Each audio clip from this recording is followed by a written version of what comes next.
Welcome to the Owner Identity Podcast, where we empower men experiencing same-sex attraction to live a life of purpose and possibility through the power of Christ and for the glory of God.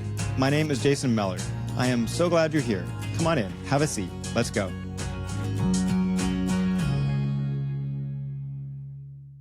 Hey guys, for years I've stood in front of the mirror, staring at my reflection. I saw my silhouette, the outline of me. But just beyond it, like a shadow I couldn't escape, was the outline of the man I thought I had to be. Broader shoulders, thicker chest, sharper jawline. For years, that outline followed me. Every time I looked in the mirror, I noticed the gap between my silhouette, who I truly am, and that outline of who I thought I needed to be. Even now, I still fight this. Over time, I've learned that gap is where shame lives. It's where striving hides, and it's where the boy inside me whispers, "Not yet. You're not enough yet." I didn't always know where that outline came from, but one moment, one memory gave it shape. I was 12 years old when my sister came to me holding a small brass key. "Jason, follow me," she said. We were alone in the house with just the hum of the air conditioning. We entered our parents' bedroom, the place that usually felt off limits. She knelt down beside the far side of the bed and pulled out a black briefcase. The carpet pressed into my knees as I crouched next to her. She slipped the key into the lock. Click, the latch popped open. Inside were magazines, all of them filled with pictures of men. One image burned into my memory, a man in a soaked white t-shirt, his muscles defined. He was calm, confident, and mesmerizing. I tensed up. I felt scared, confused, and exposed. I didn't have the words for it yet, but it was like the world tilted, like I'd stepped into a secret I was never meant to see. Questions ran through my mind. Why would a man be photographed like that? Why did Dad have these? Why did he look at them? There were days when my family would be watching TV and my dad would get up and quietly disappear down the hall. His bedroom door would close and lock. You know, he wasn't just in another room. He was unreachable. So kneeling beside that bed with the briefcase open, I started to connect the dots. Behind the bedroom door, Dad had been choosing something else instead of us. The magazines were what he had been locking himself away for. They were inside the room, deserving of his attention.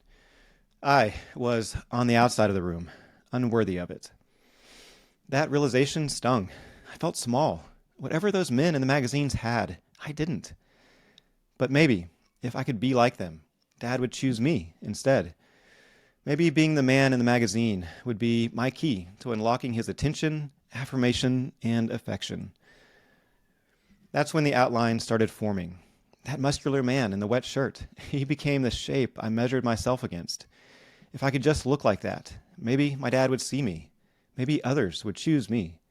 Maybe I could choose myself. So I started building myself to fill that outline. The muscles, clothes, hair, smile, they were an attempt to fill that imaginary shape. But it didn't work. Because no matter how I tried, the door never fully opened. Not with my dad, not with the world, not even with myself. Over time, I realized that key I thought would unlock the door had imprisoned me. It kept me trapped in striving, shame, and comparison. But I heard God whisper, "Jason, you don't have to earn your way into love. In Christ, you've always had access to my heart. Embrace the silhouette of you, the man I made and declared was good." Embracing your silhouette, it means seeing yourself not through the lens of who you think you should be, but through the truth of who you already are. It's standing before the mirror and saying, "This is me." Not the man who needs to prove something, not the boy still waiting to be chosen, but the man who already is chosen in Christ. Psalm 139 says, "You hem me in, behind and before, and you lay your hand upon me." God isn't behind a locked door.